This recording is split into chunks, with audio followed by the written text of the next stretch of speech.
Hello viewers, আজকে আমি আপনাদের সাথে ৫ তলা বিশিষ্ট একটি বাড়ির প্ল্যান ডিজাইন নিয়ে আলোচনা করব। তো এই বাড়ির প্ল্যানটি এমনভাবে তৈরি করা হয়েছে, নিচতলার ২টি ফ্লোর, শপিং কমপ্লেক্স এবং দোকান ঘর করে ভাড়া দেওয়ার জন্য তৈরি করা হয়েছে এবং উপরের ৩টি ফ্লোর বাড়ির মালিকের জন্য একটি ফ্লোর এবং ২টি ফ্লোর বাসা ভাড়া দেওয়ার জন্য তৈরি করা হয়েছে। তো আপনারা যদি চান এরকম একটি বাড়ির প্ল্যান ডিজাইন করতে, তাহলে আজকের ভিডিওটি আপনার জন্য। তো ভিডিওটি শুরু করার আগে একটি কথা না বললেই নয়, আপনি যদি আমাদের চ্যানেলে নতুন দর্শক হয়ে থাকেন, তাহলে আমাদের চ্যানেলটি অবশ্যই সাবস্ক্রাইব করতে ভুলবেন না।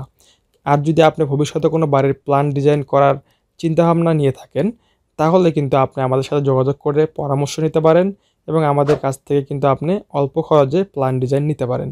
তো স্ক্রিনে থাকা নাম্বারে আপনি আমাদের সাথে যোগাযোগ করতে পারবেন। সেই সাথে আপনি চাইলে আমাদের ওয়েবসাইটটিও ভিজিট করতে পারেন। তো যাই হোক, মূল কথায় আসি।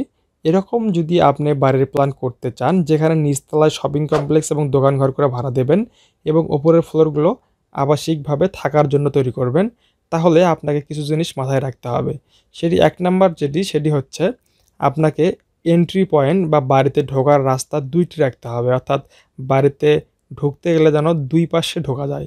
একটি দিয়ে ঢুকতে হবে, যে একটি দিয়ে ঢুকবে হচ্ছে আপনার মার্কেটে যারা লোকাল লোকজন আসবেন, তারাও ঢুকবেন একটি রাস্তা দিয়ে বা একটি এন্ট্রি পয়েন্ট দিয়ে, এবং আপনার যারা বাড়ি ভাড়া নিয়ে থাকবেন বা আপনি যে নিজে থাকবেন ওপরের ফ্লোরগুলোতে, সেই ওপরের ফ্লোরগুলোতে যাওয়ার জন্য কিন্তু আলাদা একটি এন্ট্রি পয়েন্ট বা ঢোকার গেট রাখতে হবে এবং রাস্তা রাখতে হবে, যেটি সম্পূর্ণ মার্কেটের যে রাস্তা, মার্কেটে ঢোকার যে রাস্তা নিচতলায়, সেটি থেকে আলাদা হবে। আশা করি কথাটি বুঝতে পেরেছেন। তো আমাদের এই প্ল্যানটিতে কিন্তু আমরা সেভাবে সাজিয়েছি।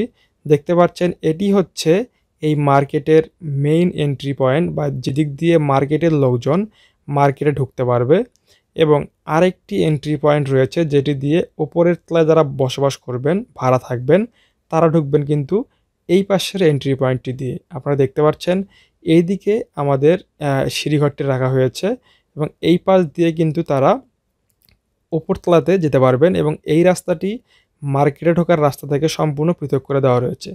এবং সেই সাথে আপনার জায়গাটা যদি সিটি কর্পোরেশন বা সিটির মধ্যে হয়ে থাকে, যেখানে মার্কেট করলে অনেক ভালো আপনি একটি ভাড়া পাবেন বা ভালো একটি পরিবেশ তৈরি হবে, সেজন্য কিন্তু আপনারা যারা করতে পারেন, গ্রাউন্ড ফ্লোরের নিচে আন্ডারগ্রাউন্ড ফ্লোর রাখতে পারেন। আন্ডারগ্রাউন্ড রাখলে যেটা হবে, আপনি কিন্তু একটি ফ্লোর এক্সট্রা পেয়ে যাবেন নিচতলায়। যেহেতু এটি একটি হাই রাইজ বিল্ডিং, সেহেতু কিন্তু আপনি ইচ্ছা করলেই একটু খরচ করে নিচে আন্ডারগ্রাউন্ডও করতে পারবেন। আর যদি আপনার গ্রামের মধ্যে বা গ্রামের সব বাজারের মধ্যে হয়ে থাকে, যেখানে আপনি মনে করছেন শুধুমাত্র দোকান ঘর করবেন, কোনো মার্কেট শপিং কমপ্লেক্স করবেন না, শুধু দোকান ঘর করলেই হবে, তাহলে আন্ডারগ্রাউন্ড করার দরকার নেই। আপনি যেটা করতে পারেন, নিচতলায় কিছু দোকান ঘর করে ভাড়া দিতে পারেন এবং উপরতলাগুলোতে আপনার থাকার জন্য তৈরি করতে পারেন।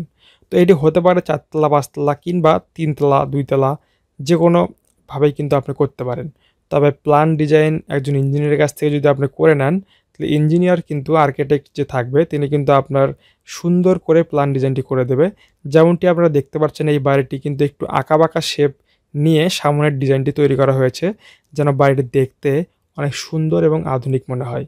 এবং আমাদের এই বাড়ির ছাদটিও কিন্তু আমরা সুন্দরভাবে ডেকোরেট করে দিয়েছি, যেন ছাদটি দেখতেও অনেক সুন্দর হয়, যেটি ছাদে উঠলেও যেন দেখতে ভালো লাগে এবং বাইরে থেকেও যেন বাড়িটির মডেলটা অনেক সুন্দর হয়।